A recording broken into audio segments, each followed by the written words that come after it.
예, 안녕하세요. 고려대학교 심리학부 교수 허태균입니다. 반갑습니다.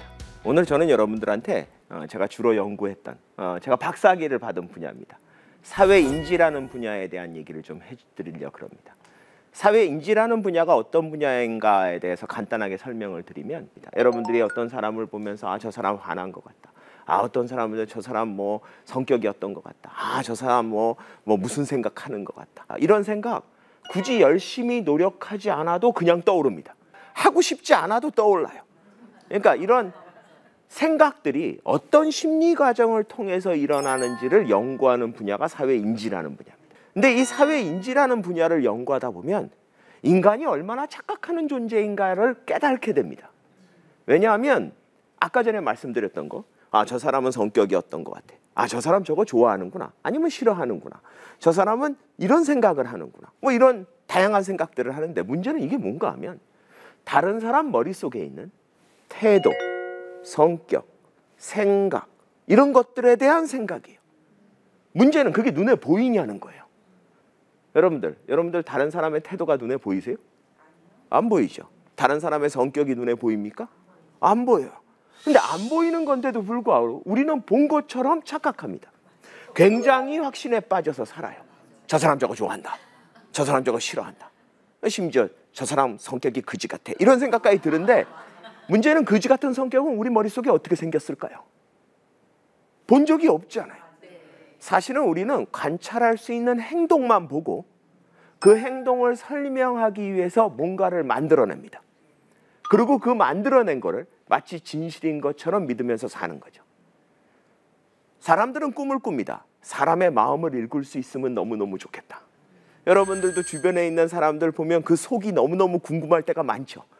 뭐 결혼하신 분 당연히 여기 계시겠죠? 결혼하셨으면 배우자의 생각이 궁금하시죠? 네. 자녀가 있다면 자녀의 생각이 궁금할 때가 너무너무 많을 거예요. 주변에 있는 사람들의 생각이 너무너무 궁금해서 사람의 마음을 읽을 수 있으면 얼마나 좋을까 라고 생각하시는데, 그런 거 할 수 있으면 안 됩니다. 사실 저는 심리학자로서 누군가 사람의 마음을 읽을 수 있는 기계를 개발한다 그러면 전 쫓아가서 말리고 어떻게든 방해할 거예요. 왜냐? 사람의 마음은요, 알 수 있으면 안 돼요. 우리는 늘 다른 사람의 마음을 궁금해하기 때문에 다른 사람의 마음을 읽을 수 있는 걸 꿈꾸지만, 그런 기계가 만들어지면 내 이마에 붙을 거라는 생각은 안 해요. 만약 그런 기계가 만들어져서 여러분들은 여러분이 궁금해하는 사람 이마에다 붙여가지고 실시간으로 무슨 생각하는지 알고 싶겠죠? 여러분들 그 사람 이마에만 붙을 것 같으세요? 여러분 이마에도 붙습니다. 생각해 보세요. 여러분들은 그 사람 마음만 읽는 게 아니라 여러분 마음도 읽히는 거예요. 근데 솔직히 여러분들이 있는 마음을 그대로 다 표현하면서 사십니까? 솔직히 인생을 살다 보면 뭐 상사나 선생님이나 뭐 시어머니가 됐건 친정어머니가 뭐 처가 부모님이 됐건 누가 됐건 여러분한테 굉장히 어려운 사람이 무슨 얘기를 할 때가 있어요. 좋은 아이디어라고 던질 때가 있습니다. 근데 가만히 들어봤더니 그 아이디어가요, 그지 같아요. 그러면 여러분은 평소에 굉장히 소신 있고 솔직하고 그 다음에 용감한 사람이기 때문에 거기다 대고 상사가 한 말에다가 그지 같은데요 라고 솔직히 얘기하면서 삽니까? 아니죠. 대부분 좋은데요 뭐 이러고 살든지 이 거짓말하면서 삽니다. 여러분들 솔직히 요즘은 여자들뿐만이 아니라 남성들도 미장원 가면요, 뭐 머리 깎고 파마하고 염색 좀 하면 우습게 몇십만 원 나오죠. 간만 원 몇십만 원 쫙 들여가지고 돈 좀 들였어요. 다음날 출근을 하든지 어디 가면 사람들 앞에서 왔다 갔다 합니다. 왜? 이거 돈이 몇십만 원이 들어가는데 누가 좀 알아봐 줘야지요. 옆에 어떤 사람이 머리 했어? 그래서 얼마나 반가워요. 머리 했어. 그랬더니 거기다 대고 돈 주고 했어? 여러분들 이런 얘기 들어본 적 있죠? 없어요? 없지요. 왜 없는지 아세요? 여러분도 안 하기 때문에 그래요. 여러분들이 다른 사람 보면서 설마 저거 돈 주고 했을까? 저걸 왜 했을까? 이런 생각 평생 살아가면서 한 번쯤은 해봅니다. 근데 솔직히 여러분 들어본 적 없지요? 그 얘기가 무슨 얘기인지 아세요? 남도 여러분을 속인다는 얘기예요. 여러분들이 이 세상에 얼마나 사악한 사람이길래, 이 세상에서 여러분이 제일 사악한 사람이면 여러분만 남을 속일 수 있고 남은 여러분을 못 속일지 모르지만 여러분 그렇게 사악하지 않잖아요. 그 얘기는 뭔지 아세요? 여러분이 남을 속이는 만큼 남도 여러분을 속여요. 그러니까 그건 알면 안 돼요. 여러분이 길 가다가 조금 이상한 사람, 조금 이상하게 생긴 사람, 이상한 짓을 하는 사람을 보면서 여러분 머릿속으로 드는 생각이 전부 다 실시간으로 그 사람한테 전달돼요. 여러분이 배우자랑 앉아있는데 텔레비전에서 너무너무 멋진 배우가, 이성의 배우가 나오는 걸 보고 여러분이 이러고 쳐다볼 때, 그리고 한번 여러분 옆에 앉아있는 배우자를 쳐다볼 때, 그리고 다시 그 멋진 배우를 쳐다볼 때 여러분 머릿속에 드는 생각이 실시간으로 여러분 배우자한테 전달된다면 여러분 결혼 생활이 더 좋아질 것 같습니까? 나빠질 것 같습니까? 도대체 무슨 생각을 하시는데요? 사실은 우리 머릿속에 있는 건요, 알면 안 돼요. 알 수 없습니다. 그래서 우리는 알 수 없게끔 만들어진 거예요. 인간의 뼈 중에 가장 단단한 뼈 중에 하나가 이 뇌래, 이 두개골이래요. 이 앞에. 왜 단단할까요? 절대 들키면 안 되니까 감추고 있으니까 단단한 거예요. 그렇게 생각하시면 남의 마음을 읽을 수 없어야 돼요. 그런데 우리는 남의 마음을 읽은 것처럼 착각합니다.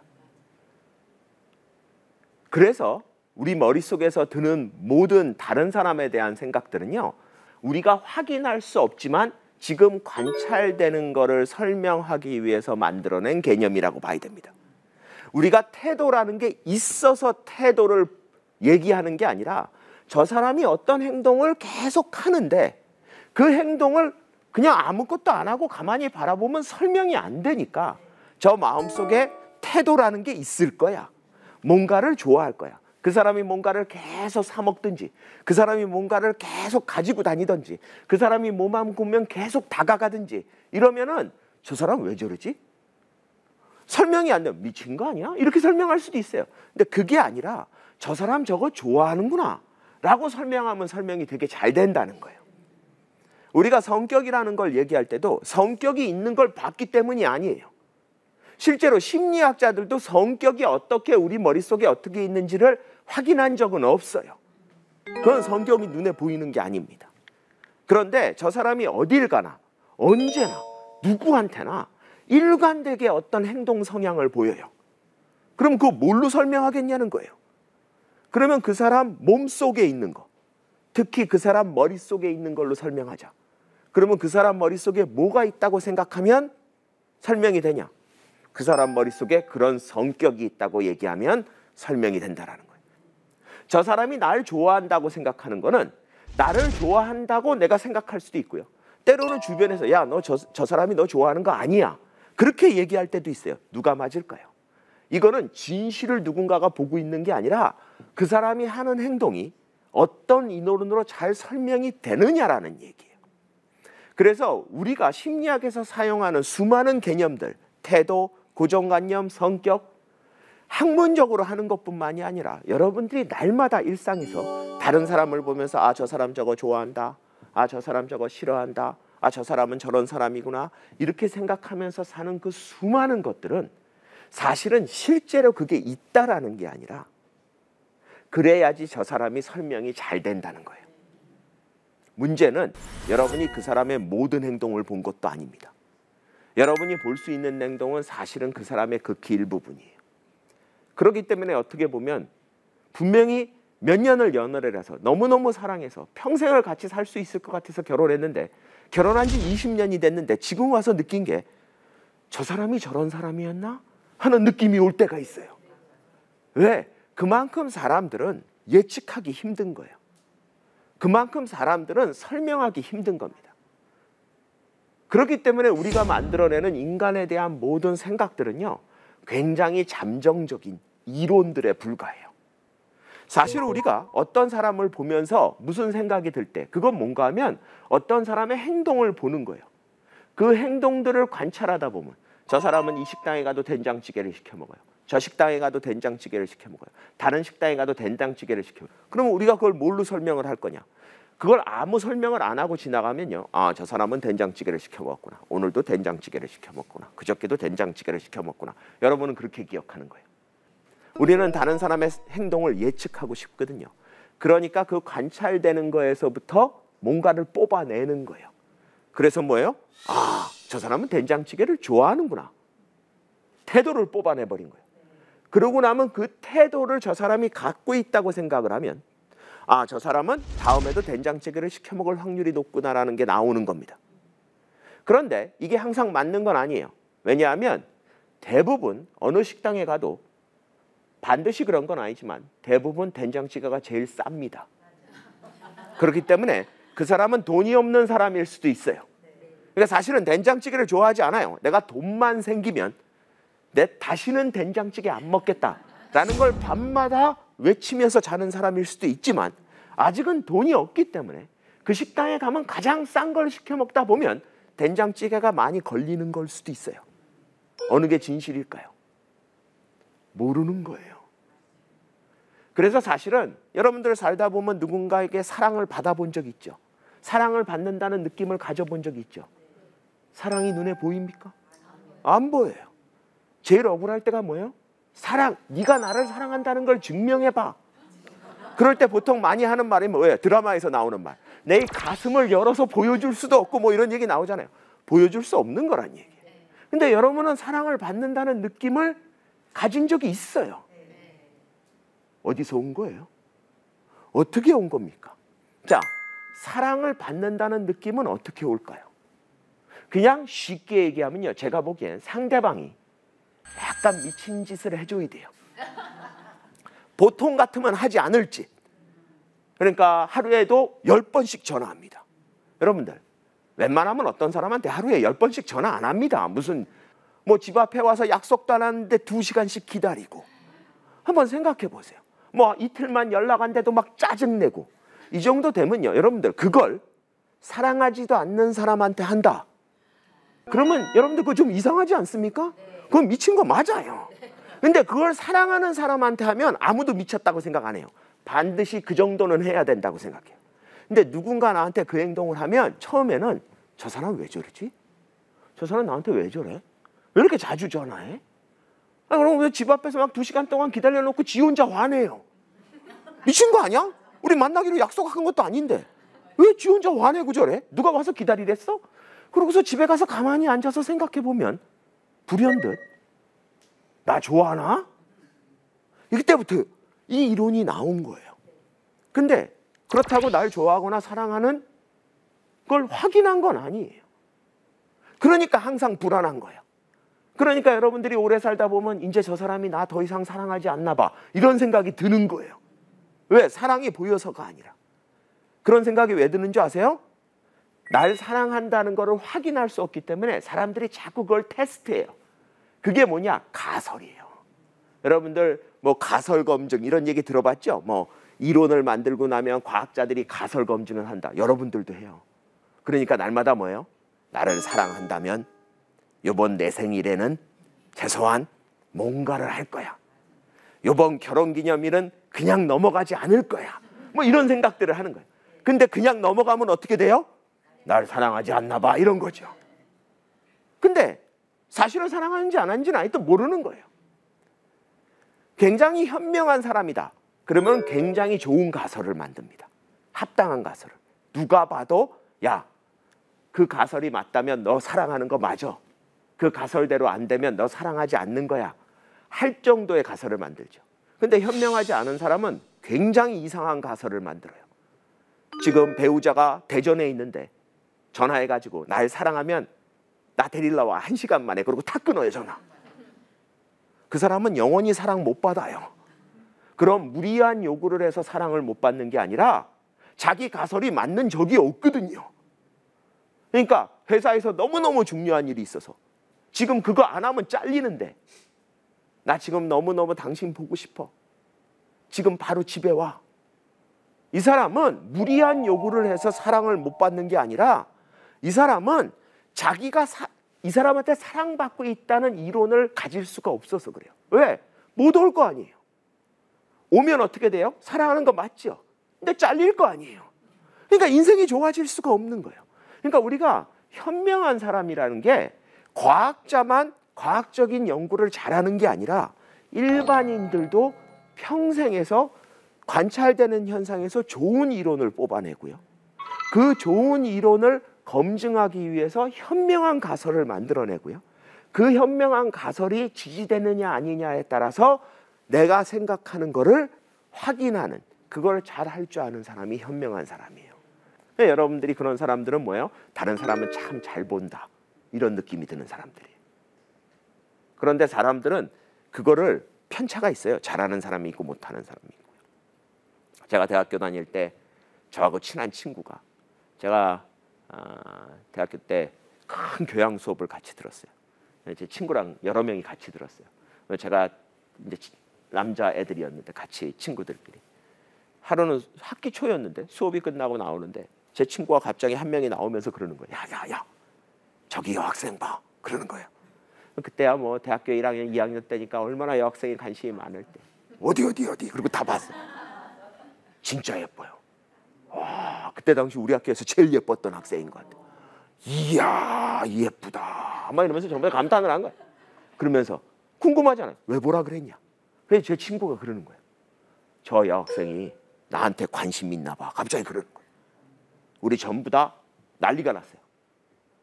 저렇게 예쁜 여학생이 너같이 말도 안 되게 생긴 놈한테 왜 관심이 있겠냐, 이러고 난리가 난 거예요. 그럼 물어봤어요. 도대체 저렇게 예쁜 여학생이 너같이 이렇게 생긴 애한테, 너 알아 원래? 같은 동창이야? 너 모르는데 너한테 관심이 있을 리가 없잖아. 전부 다 마음속에 나라면 몰라도 넌 아니다, 이제 이러고 있었던 거죠. 관심이 있다고 생각하는 근거가 뭐냐. 근데 내 친구가 그러는 거야. 저 여학생이요, 수업 시간에 자기를 자꾸 쳐다봤대요. 몇 번이나? 그랬더니 12번이나 쳐다봤대요. 우리 전부 다 당황했어요. 저렇게 예쁜 여학생이 그렇게 말도 안 되게 생긴 놈을 왜 수업 시간에 12번이나 쳐다봤을까? 그리고 제 친구들이 전부 다 당황해하고 있을 때 제가 천재 같은 질문이 떠올랐어요. 너 그거 어떻게 아냐? 자, 상대방이 날 12번을 쳐다본 걸 알려면 나는 최소한 몇 번을 쳐다봐야 될까요? 계속 봐야 되는 거예요. 최소한 12번 이상이에요. 제 친구는요, 그 여학생이 너무너무 예쁘니까 수업 시간 내내 계속 쳐다본 거예요. 그러니까 수업 시간이니까 똑바로 쳐다보지도 못하니까 옆으로 쳐다보는 거예요. 이렇게. 여학생 입장으로 돌아가 보죠. 열심히 공부하려고 수업 시간에 들어왔어요. 근데 어떤 시커멓고 무섭게 생긴 남학생이 자기를 자꾸 노려보는 거예요. 그러니까 처음에는 뭘 보는 거예요? 난가? 뭐 이러다가 난 거 같은데 내가 뭐 잘못했나? 그럼 거울도 잠깐 아니 근데 얼굴에 뭐 묻은 것도 없는데 왜 날 자꾸 쳐다보지? 그러면서 불안하니까 아직도 봐. 이거를 12번을 한 거예요. 근데 내 친구가 그걸 셌어요. 사실은 내 친구는 그 여학생을 쳐다보고 있는 자기 행동은 자기 눈에 안 보여요. 그러니까 자기를 힐끗힐끗 쳐다보면 그 여학생의 12번의 행동만 설명하면 돼요. 그러니까 나한테 와서 한다는 소리가 뭐예요? 저 여학생이 나한테 관심 있나 봐. 근데 제가 너 그거 어떻게 아냐? 그랬더니 당황한 거예요. 순간 깨달은 거예요. 그러더니 야, 저 학생이 나한테 얼마나 관심 있는지 내가 증명해서 보여줄게. 진짜? 어떻게? 그랬더니 그 걸어 나가고 있는 여학생 앞으로 막 뛰어가더니 그 앞에 지나가면서 여학생을 이렇게 쳐다봐요. 그랬더니 여학생이 놀래가지고 이렇게 쳐다봐요. 그러더니 그걸 보더니 뛰어오더니 봐, 나 보는 거 봤지? 여러분들, 이러면 이 세상에 자기 안 좋아하는 사람이 없어요. 이건 말도 안 되는 거예요. 그러니까 제 친구 같은 경우에는 사랑받기 되게 쉬워요. 왜? 모든 사람이 자기 사랑한다고 생각할 테니까. 그러니까 여러분들이 현명하게 인생을 살아간다는 건 뭔가 하면 다른 사람에게서 보이지 않는 그 마음속에 있는 것을 얼마나 현명하게 뽑아낼 수 있느냐의 문제예요. 근데 사람들은 아무 근거가 없이도 사실은 굉장히 자신이 진실을 보고 있다, 다른 사람을 너무나 쉽게 알고 있다, 내가 사람 보는 눈이 좀 있잖아, 뭐 이런 헛소리를 하면서 살아요. 사실은 그런 느낌을 안 가지고 있는 사람은 거의 없어요. 그걸 대놓고 얘기하진 않지만 여러분들이 만약 내가 사람 보는 눈이 있고 사람을 마음속으로 알아보는 능력이 진짜 있지 않다라고 생각하면, 없다고 생각하면 여러분들 다른 사람 볼 때마다 불안해서 못 살아요. 저 사람이 나한테 무슨 짓을 할까? 저 사람한테 함부로 말도 못 걸고요. 그 사람을 믿을 수도 없고요. 당연히 결혼도 못 할 거고요. 친구도 못 사귈 거예요. 그러니까 어떻게 보면 우리는 진실을 봤다라고 착각하면서 사는 존재예요. 그럴 수밖에 없어요. 그러라고 만들어 놓은 거예요. 우리의 뇌를.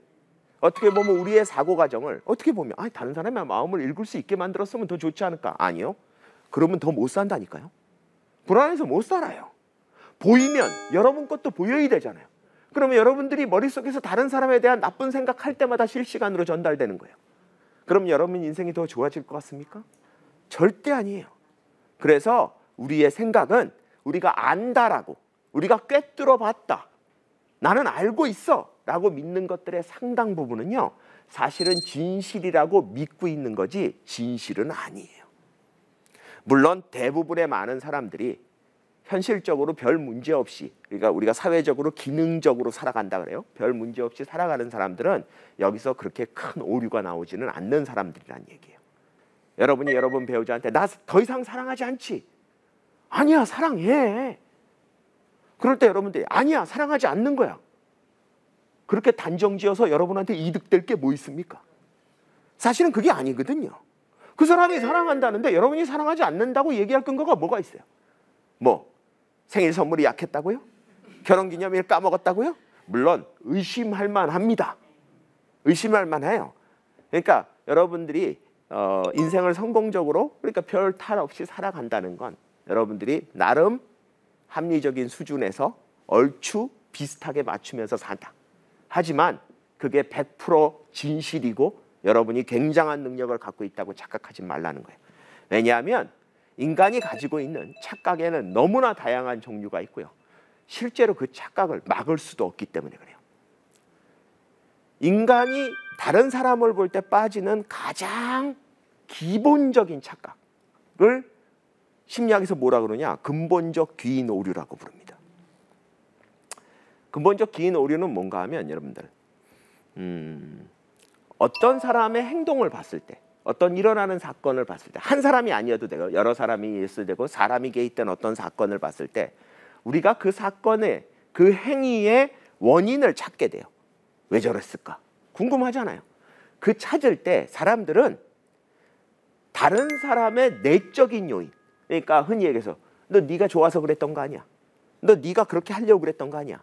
이런 식으로 생각하는 경향이 좀 있다라는 거예요. 그 사람이 아니야, 그러려고 그런 거 아니야, 어쩔 수 없이 그랬어, 분명히 나는 안 그러려고 그랬어, 그렇게 얘기를 하는데도 사람들은 아니야, 너 분명히 그래서 그랬을 거야 라고 하는 성향이 좀 있다라는 겁니다. 그게 그럴 수밖에 없는 게 사람들은 다른 사람을 보면요, 그 사람이 자기의 시야에 들어오는 초점이 돼요. 자기 그거 보고 있어요. 그러니까 저 사람이 굉장히 중요한 존재가 되는 거죠. 그러면 그 주변에서 일어나는 일들을 자기가 본 걸로 설명하거든요. 그러니까 자기가 제일 많이 본 게 뭐예요? 바로 그 사람이에요. 자, 이걸 보여주는 재밌는 실험이 있습니다. 심리학 실험이 이런 실험이 있어요. 그냥 진짜 나오는 건 아니고요. 제가 그냥 재밌는 실험을 하나 하자고 치죠. 그래서 여기 있는 앞에 있는 한 분을 나오시라 그러고요. 여기 앞에 있는 한 분을 나오시라 그래요. 네. 이분은 까만 옷을 입으신 분이고, 이분도 바지는 까만데 위에는 회색 옷을 입으신 분이고, 두 분을 제가 나오시라고 그래요. 그래가지고 뭘 하나 하면 퀴즈 게임을 하자 그래요. 그래서 한 사람은 퀴즈를 내면 되고요, 한 사람은 맞추면 됩니다. 뭐 별로 어렵지 않아요. 왜냐하면 제가 퀴즈의 대본을 다 줄 거거든요. 두 분이 이제 나오니까 이 두 분이 나오시라 그래서 누가 문제를 내고 누가 맞출까요? 공정하게 하려면 동전 던지기라도 해야죠. 그래서 동전 던지기를 제가 하자 그래요. 그래서 앞면이 나오면 까만색을 옷을 입은 이분이 문제를 내고 이분이 문제를 맞추고요. 뒷면이 나오면 이 회색 옷을 입으신 분이 문제를 내고 까만 옷을 입으신 분이 문제를 맞추는 걸로 하기로 하죠. 동전은 누가 던질까요? 뭐 동전이 없으니까 그럼 동전은 이분이 던지는 걸로 하죠. 무슨 색깔로 할까요? 앞면 할까요? 뒷면 할까요? 뒷면이요. 네. 뒷면을 고르셨어요. 내가 고른 거 아니에요. 뒷면을 고르셨어요. 그러면 이분이 문제를 내고 이분이 문제를 맞추는 거예요. 그렇죠? 자, 그럼 시작합니다. 그럼 제가 여러분들한테 대본을 이렇게, 여기 대본이 있습니다. 이대로 읽을 거예요. 그래서 제가 이분한테 대본을 드립니다. 그럼 이분은 대본을 읽으면 돼요. 문제를 맞추시면 돼요. 까만 옷 입으신 분이. 자, 제가 그러면 대신 문제를 내는 역할을 해드릴게요. 자, 문제를 냅니다. 전 세계에서 세 번째로 큰 피라미드에 묻혀 있는 왕의 이름은? 자, 맞추시면 돼요. 네, 맞추시면 돼요. 모르면 모르신다고 그래야 돼요. 예, 모르겠죠. 그러면 저도 몰라요. 사실 그냥 지금 만들어낸 거예요. 그럼 거기 정답이 적혀 있으니까 뭐 이러고 다음 문제로 넘어가면 됩니다. 네, 다음 문제는 조금 쉬울 거예요. 왜는가 하면 과학 시간에 배웠을지도 몰라요. 지구에서 명왕성까지의 거리는? 그건 진짜 모르겠어요. 그럼 삐 틀렸습니다. 그리고 다음 정답을 제가 얘기해주고, 자, 다음 문제로 넘어가요. 요번엔 좀 가까워요. 여러분 일상에서 볼 수 있는 거예요. 지렁이가 1시간에 갈 수 있는 최대 거리는? 미치겠죠, 그렇죠? 네. 근데 문제가 다 이런 거예요. 문제가, 자, 지금 제가 낸 3개의 문제 중에 아시는 분, 정답 한 개라도 있으신 분? 없어요. 그런 것만 내가 지금 한 거예요. 저도 정답 몰라요. 제가 이거 어떻게, 근데 한번 찾아본 적은 있어요. 그 무슨 전 세계 3번째로 큰 피라미드가 핑크 피라미드래나 뭐 그런 거. 왕의 이름은 봤는데 까먹었어요. 외우기 힘든 이름이에요. 지구에서 명왕성까지 거리는 봤는데 모르겠고요. 그 실제로 지렁이가 1시간에 갈 수 있는 거리도 계산해 놓은 게 있더라고요. 네이버에 어디서 찾아봤어요. 별의별 이상한 거 많아요. 근데 여러분들 아무도 몰랐잖아요, 그렇죠? 저도 몰랐던 거예요. 이거 아는 사람이 어디 있겠어요? 여러분들 지나가는 사람 1000명한테 물어보세요. 이 문제 맞출 수 있는 사람 한 사람이라도 나올지. 그러니까 어떻게 보면 당연한 거예요. 그러고 나서 이제 들어간 거죠. 이분은 문제를 내는 역할을 했고, 이분은 문제를 맞추는 역할을 했는데 하나도 못 맞췄어요. 그런 걸 한 10개를 한 거예요. 그러고 나서 제가 그걸 지켜보고 있던 나머지 분들한테 물어봅니다. 여러분들은 관객이었잖아요. 관객이니까 여러분한테 물어봐요. 이 질문을 한 회색 옷을 입은 분과 답을 했던, 결국 못 맞췄지만 이 까만 옷을 입은 분의 지적 수준이 어느 정도 되는 것 같냐? 여러분들 이 두 분 누군지 모르죠? 네? 그러면 이 두 분이 지적 수준이 어느 정도 되는지에 대한 정보를 받은 게 있어요? 사실은 없어요. 왜? 이분이 하나도 못 맞췄다는 거는 아는데 여러분도 다 못 맞추는 거잖아요. 게다가 이분이 설마 거기서 아는 척하면서 정답은 이랬다 그러더라도 여러분들 합리적으로 추론해 보죠.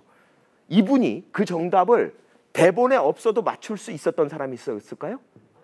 합리적으로 생각하면 몰랐다고 생각하는 게 맞는 거예요. 그러면 우리가 합리적으로 생각한다면 모르겠는데요. 또는 그래도 두 분의 지적인 수준이 어느 정도 되는지 한번 판단해 보세요. 그러면 여러분들은 두 분에게 별 차이가 없다라고 보는 게 맞습니다. 그렇죠? 근데 연구 결과 어떻게 나오는지 아세요? 지리한 사람이 더 똑똑하대요. 왜? 그런 행동을 했으니까. 그러니까 사실은 논리적으로 하나하나 따져보면 여러분들은 이 질문했던 회색 옷 입은 분이 까만색 옷 입은 분보다 똑똑하다고 생각할 합리적인 근거가 단 한 개도 없어요. 근데 여러분들은 본 거는 행동뿐이 없는 거예요. 근데 사람들은 그 행동을 보고 나면요, 아, 저 사람은 저런 사람일 거야. 왜? 똑똑한 행동을 했잖아요. 저 응답, 사실은 나도 모르는 건데도 거기서 모르겠는데요. 아, 이건 진짜 모르겠는데요. 이런 행동을 했다는 이유로 아, 약간 지적으로 낮은가 이런 생각을 하는 거. 억울하시죠? 억울하죠? 저분 탓이에요. 안면이라 그랬으면 까만색 옷 입으신 분이 똑똑해지는 거예요, 순간. 그렇잖아요? 제 잘못 아니에요. 저분 잘못이에요. 네. 그래서 제가 이분, 아까 전에 그 응답자 역할을 했던 분, 이분한테 기회를 드립니다. 본인이 생각하기에 질문을 했던 회색 옷 입은 분과 본인의 지적 수준이 얼마나 차이가 나는 것 같냐. 웃기게도 자기가 봐도 똑똑한 것 같대요. 진짜 억울하지 않습니까? 그래서 여러분들 그 왜 텔레비전에 옛날에 있었던 장학 퀴즈 같은 거 있죠? 요즘은 뭐 프로 중에 뭐 골든벨을 울려란가 뭐 이런 것처럼 그 퀴즈 내는 프로그램의 아나운서 목소리는 되게 똑똑하게 들리는 거예요.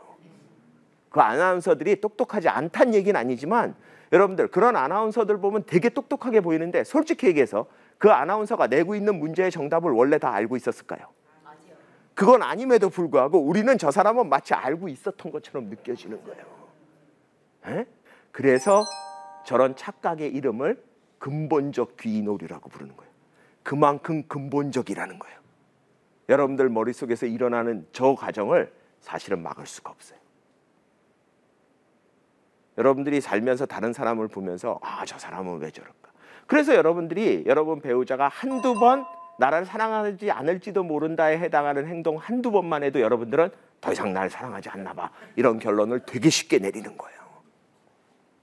에? 그럴 수 있어요. 물론 여러분 배우자가 여러분을 사랑한다는 걸 제가 보장해 드리는 거 아니에요. 오해하지 마세요. 사랑하지 않을 수도 있어요. 근데 사랑하지 않는다는 것도 확인하기 어렵다는 얘기를 하는 것뿐이에요. 사람들은 이런 거 말고도 믿고 싶은 걸 믿는 경향도 있습니다. 예, 착각적 통제감이라 그래요. 사람은 세상을 통제할 수 있다고 믿고 싶어 해요. 왜냐? 통제할 수 없다고 생각하면요, 너무너무 불안하거든요. 여러분들이 꼭 통제를 안 해도 돼요. 그냥 통제가 된다는 느낌은 꼭 가지고 싶어요. 그런 것 중에 하나가 뭔지 아세요? 여러분들 신호등, 건널목 건널 때 여러분들이 건널목을 우리 인도 사람이 건너는 거에 파란불이 들어오고 자동차에 빨간불이 들어오면 여러분들 별로 불안해하지 않으면서 걸어가죠. 왜 그런지 아세요? 저 차가 쓸 거라는 확신이 있기 때문에. 그 통제감이. 이 파란색과 인도의 파란색 불과 자동차의 빨간색 불이 차를 쓰게끔 만들 거라는 어느 정도의 예측이 가능하기 때문에 그래요. 만약에 근데 어느 순간 파란불이라서 지나가려고 그러는데 쌩 하고 어떤 차가 지나가는 걸 봤어요. 빨간불인데도. 여러분들 그 다음부터는 한동안 며칠 동안 건너갈 때마다 불안합니다. 그러니까 사람들은 기본적으로 통제감을 되게 가지고 싶어 합니다. 근데 통제감을 못 가지게 되는 경우에도 그냥 이건 내가 통제를 못하는구나 이러고 살면 내가 너무 불안하기 때문에 실제로는 통제를 못하는 건데도 불구하고 통제를 할 수 있는 것처럼 착각하면서도 살아요. 그런 거 대표적인 게 뭔지 아세요? 사람들한테 이렇게 실험을 합니다. 사람들한테 주사위를 2개를 주고 주사위를 던져서 주사위의 번호에 따라 상금을 주겠다 그래요. 근데 한 조건에서는 뭐라 그러나 하면 한 조건에선 주사위 2개를 던져서 그 2개에서 나오는 숫자의 합이 크면 클수록 상금을 많이 줘요. 그러면은 1이 나와서 더해서 2가 되면 상금이 없는 거예요. 그 대신 6이 나와서 12가 되면 상금이 최대되는 거예요. 반대로 1 숫자가 적으면 적을수록 상금을 많이 준다고 하는 조건도 있어요. 그리고 6 해가지고 12가 나오면 상금을 안 줘요. 재밌는 게 여러분들 주사위 던져서 숫자 나오는 거 통제할 수 있으세요? 못하죠. 재밌는 게 뭔지 아세요? 숫자가 적게 나오면 상금을 많이 준다 그러면 사람들이 살 던져요. 근데 큰 숫자가 나오면 상금을 많이 준다 그러면 세게 던집니다. 진짜 웃겨요. 세게 던지면 큰 숫자 나옵니까? 여러분들 주사위 세게 던지면 큰 숫자 나와요? 그런데 큰 숫자 나오면 상금 준다 그러면 세게 던져요. 작은 숫자 나오는데 상금 준다면 사람들이 살 던져요. 살 던지면 작은 숫자 나옵니까? 근데 사람들이 통제할 수 없는 건데도 상금을 많이 받고 싶은 마음이 있으면 야 이거 통제할 수 없는 거니까 그냥 아무렇게나 던져 이러고 던지게 안 된다는 거예요. 사람들이 자꾸 뭔가를 통제하고 싶어 해줘요. 이것도 착각이에요. 우리가 여러분들이 세상을 살아가면서 다른 사람들을 통제할 수 있다고요? 못해요. 우리나라 부모들은 자꾸 자식을 통제하려고 그래요. 이렇게 해라 저렇게 해라. 안 되는 겁니다. 하면 안 돼요. 왜? 그게 더 위험한 게 뭔지 아세요? 그 자식도 통제감을 가지고 싶어 해요. 근데 부모가 통제감을 가지면 가질수록 자식은 통제감을 못 가진다고 보면 돼요. 여러분들 이 인간의 통제감이 얼마나 중요해요. 아까 전에 말씀드렸잖아요. 사실 여러분들 합리적으로 주사위를 세게 던지면 큰 숫자가 나올까? 그러면 여러분들 다 웃죠. 바보 아니야? 미친 거 아니야? 저걸 말이 돼? 근데 그걸 사람들한테 던지라 그러면 그렇게 던지고 앉았다니까요. 그 정도로 사람들은 통제감이라는 걸 중요하게 생각하는 거예요. 여러분들 수능날 아침에 미역국 먹으면 대학 떨어집니까? 그거 믿는 분. 그래서 먹인 분. 그거 먹일 수 있는 사람 몇 명 될 것 같아요, 전국에. 여러분들은 말로는 안 믿는다 그러죠? 네? 말로는. 미역국 때문에 대학에 떨어진다. 믿는 분. 그러면 대한민국 5천만 명 중에 믿는다고 손들 사람 그렇게 많지 않아요. 근데 전국에서 여러분 미역국이 몸에 얼마나 좋은데요? 그러면 수능날 아침에 미역국 맥인분, 그러면 맥인분도 손 안 들어요. 거의 없어요. 이거 믿는 거야, 안 믿는 거예요? 믿진 않아요. 에이, 미역국 때문에 어떻게 대학에 떨어져? 그게 말이 돼? 그런데 안 먹이잖아요? 그러면 왠지 떨어질 이유가 하나 줄어든 것 같은 느낌은 들어요. 그러니까 이게 무슨 얘기냐? 우리가 합리적으로 그걸 믿고 있느냐 아니냐의 얘기가 아니에요. 우리는 실제로 통제할 수 없는 것도 통제한다고 믿고 싶을 만큼 우리한테 통제감은 중요하다는 거예요. 근데 부모들이 자식을 통제할 수 있으면 있을수록 자식은 어떨까요? 통제감이 떨어지게 돼 있어요. 자기가 통제하는 거 아니잖아요. 우리나라 부모들은 그 어린 나이에 아이들이 아직도 천지분간을 못할 때, 아직까지 어른에 비해서 판단을 못한다는 이유로 어른이 대신 판단을 해줘야 된다고 생각을 해요. 근데 여러분들, 그래서 아이가 분명히 얻는 게 있겠지만 딱 그만큼 그 아이는 통제감을 잃어버리는 겁니다. 부모가 모든 걸 통제한다? 그래서 아이들한테 부모가 일관성 있게 대해주는 게 뭐 무조건적인 사랑? 저는 그거 별로 좋아하지 않습니다. 왜? 무조건적인 사랑은요, 무슨 짓을 해도 사랑한다는 거 아니에요. 그러면 사랑은 많이 받을 수 있지만 통제감은 떨어지는 거예요. 어떻게 보면 사랑받아야 될 짓을 했을 때 사랑해주고 사랑받지 않을 짓을 했을 때는 사랑 안 해주는 게 맞아요. 그러니까 사랑한다는 표현을 많이 해야 되지만 그 많이 함으로 인해서 아이들이 통제감을 가질 수 있게 해줘야 돼요. 그러니까 이 착각적 통제감도 다른 사람이 여러분이 다른 사람에 대한 생각을 할 때거나 할 때 여러분들이 일관성 있게 대해 준다는 게 왜 일관성 있게 대해 주는 게 좋으냐? 일관성 있게 계속 사랑한다. 이게 아니에요. 사랑해야 될 때와 사랑하지 않을 때, 사랑한다는 걸 표현해야 될 때와 절대 사랑한다는 표현을 하면 안 될 때가 분명히 구분해 주는 게 사실은 인간한테 굉장히 중요한 거다. 여러분들 자녀분 혹시 입시생 있었든지 앞으로 있을지 모르겠는데 어느 종교에 가서 우리 자식 붙게 해주세요 이런 거 빌지 마세요. 저거 제가 직접 어느 절에 가가지고 사진 찍은 겁니다. 저거 아무리 써도 안 붙어요. 저게 효과가 있으면 그러면 모든 학부모들 전국에 다 가서 쓰죠. 저거 왜 안 하겠어요? 저거 효과가 없는 거 우리 합리적으로 생각하면 다 알아요. 그런데 저건 뭐예요? 그냥 한번 해보는 거예요. 저게 효과가 있어서 하는 게 아니라. 근데 저게 뭐예요? 나한테 착각적 통제감을 주니까. 진짜 통제감이 아니라. 저런 것들이 얼마나 시장이 큽니까? 우리나라만 있는 거 아니에요. 전 세계에 다 있어요. 어떻게 보면 인간은 인류의 역사에서 통제할 수 없는 것들을 통제하기 위해서 만들어낸 수많은 것들이 있어요. 그걸 우리가 미신이라고 부를 수도 있고 종교라고 부를 수도 있고 뭐 무엇이 될 수도 있지만 결국은 인간은 그만큼 통제감을 가지고 싶어 한다는 거. 그래서 착각적 통제감이 있다라는 거. 그리고 또 인간이 가지고 싶어하는 착각 중에 하나가 뭔지 아세요? 비현실적 낙관주의. 여러분들 낙관주의가 뭔지는 아시죠? 에? 낙관주의 뭐예요? 잘 될 거야. 좋은 일이 있을 거야. 내가 할 수 있어. 이런 생각. 근데 그 앞에 비현실적이 붙었어요. 무슨 얘기예요? 택도 없다는 얘기예요. 사실은 인간은 이 비현실적 낙관주의를 가져야지만 살 수 있어요. 왜냐? 미래를 모르잖아요. 한번 생각해 보세요. 저는 인간이 인간답게 되는 거, 인간이 다른 동물들에 비해서 이렇게 발전해가지고 인간이 문명이라는 걸 만들어내고 우리가 이렇게 살 수 있는 가장 기본적인 착각이 뭐였냐? 그러면 비현실적 낙관주의라고 생각해요. 왜냐? 여러분들 이 세상에 최초로 뭘 발견한 사람들, 뭐 전기를 뭐 에디슨이 발명했는지 안 했는지 저는 그렇다고 배웠는데 옛날에. 근데 뭐 아니라는 얘기도 있고. 근데 하여튼 여러분들 에디슨이 전기를 최초로 발명했다고 치죠. 그러면 전기를 발명하려고 시도했던 사람이 에디슨 한 명일까요? 아니에요. 그 전에도 무수히 많았어요. 근데 그 사람들은 다 실패한 거예요. 그 사람들은 왜 했을까요? 하면 될 것 같으니까 한 거예요. 할 수 있을 것 같으니까 하는 겁니다. 문제는 그 사람들이 실패했으면 그 사람들한테 전기를 발명하는 건 비현실적 낙관주의였어요.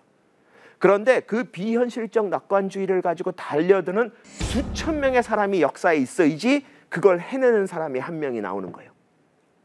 그러니까 어떻게 보면 우리가 누리고 있는 이 모든 것들을 만들어낸 착각이 뭐였느냐? 비현실적 낙관주의예요. 그렇기 때문에 인간의 본성 중에 하나가 안 될 것도 될 거라고 생각하면서 사는 거예요. 근데 비현실적 낙관성을 어떻게 측정할까요? 있다는 걸 어떻게 증명할까요? 증명하기 되게 힘들어요. 지금 청소년 애들한테 축구 공차는 애들한테 너 국가대표가 될 것 같니? 얼마나 될 것 같니? 그거 물어놓고 20년 후에 진짜 됐는지 안 됐는지 체크합니까? 연구를 20년 동안 그렇게 해요? 논문 하나 씁니까? 20년 동안? 그럴 리가 없잖아요. 그러니까 연구하는 방법이 뭔가 하면 이렇게 연구하는 거예요. 인생에서 일어나는 좋은 일들과 나쁜 일들이 있습니다. 좋은 일들은 어떤 일들이 있을까요? 그냥 아무거나. 어떤 일들이 있을까요? 뭐 승진하는 거? 뭐 뭘 시험에 합격하는 거? 또 뭐가 있을까요? 뭐? 아무거나요. 결혼? 네. 좋은 걸까요? 네. 뭐 좋은 거라고 칩시다. 뭐 관념적으로 결혼을 하는 사람은 좋아서 하는 거니까 좋은 거라고 치죠. 예. 뭐 그런 것들이 좋은 일. 자, 나쁜 일은 뭐가 있을까요? 뭐 예를 들어서 암에 걸린다.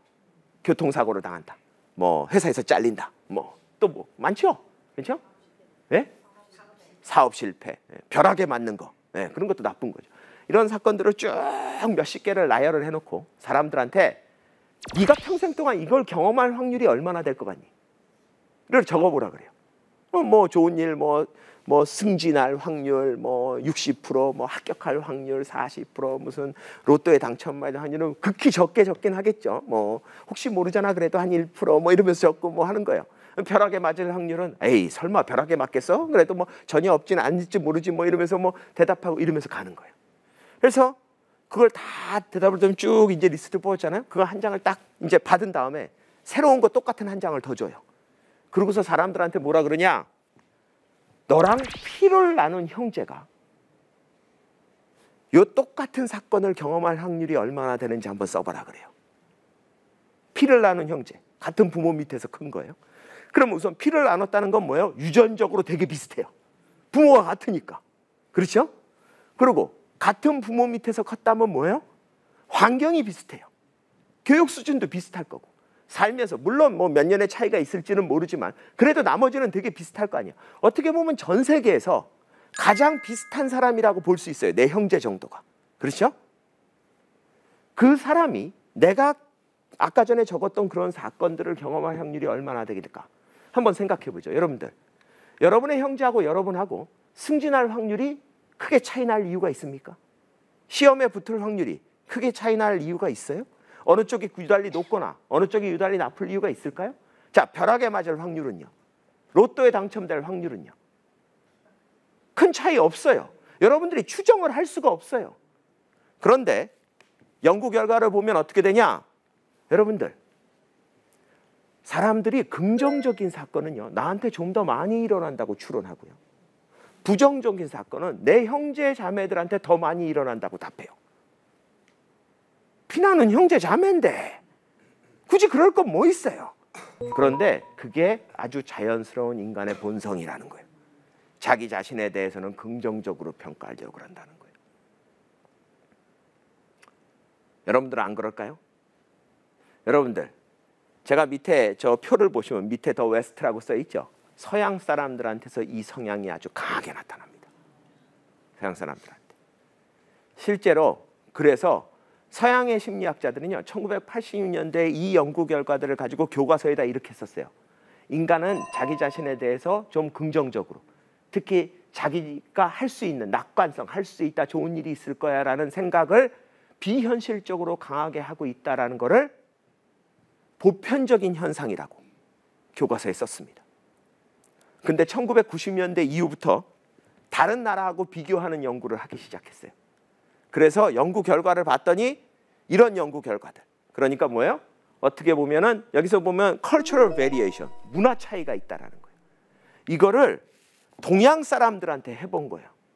그랬더니 연구 결과가 뒤집혀져서 나옵니다. 그러니까 형제 자매들한테, 그러니까 나한테 나쁜 일은 더 많이 일어난다고 얘기해 버리는 거예요. 서양 사람들하고는 완전히 반대죠. 빨간색을 보면. 나한테 일어나는 일이 뭐 누구한테 더 일어난다고 긍정적인 일은 생각하지는 않지만 그냥 똑같이 일어날 거라고 생각하는 거예요. 패턴이 반대잖아요. 서양하고 동양하고. 패턴이 반대라 그래서 굉장히 놀라운 결과기는 합니다. 근데 중요한 건 뭐예요? 사실은 같게 대답해야 돼요. 왜? 앞으로 내가 일어날 일은 모르잖아요. 에? 모르잖아요. 그러니까 어느 쪽이건 간에 있는 그대로 대답하고 않는다는 거는 확실하다는 거예요. 그만큼 인간은 자기가 다른 사람에 대해서 판단을 하고 자기 자신의 판단을 하고 사회적인 환경에서 판단을 할 때 너무나 많은 착각을 하면서 산다라는 거예요. 그러면 과연 이 착각이, 우리는 보통 일반적으로 착각은 안 좋은 거라고 얘기하잖아요. 그러면 이 착각이 나쁜 걸까요? 아니에요. 나쁘지 않아요. 여러분들 착각을 나쁘다고 생각하지 마세요. 왜냐하면 인류가한테 만약 이 착각이 나쁜 거라서 인간한테 해가 되는 거였다면 인간이 진화하는 과정에서 없어졌을 거예요. 그런데 실제로 우리는 통제할 수 없는 수많은 사건들을 통제할 수 있다고 믿으면서 사는 게 좋고요. 그래야지 내가 뭔가를 해볼 수 있고요. 불안하지 않고요. 나한테 좋은 일이 있을 거라고 생각을 해야지만, 내가 해낼 수 있다고 생각을 해야지 지금 이 순간은 할 수 없을 것 같은 것도 시도하는 사람이 나오는 거고요. 그래야지 자식도 키울 수 있어요. 그러니까 어떻게 보면 실제로 심리학 연구를 보면요, 이런 착각들 안 하는 사람들, 어떤 사람들이 안 한다고 연구 결과 나오는지 아세요?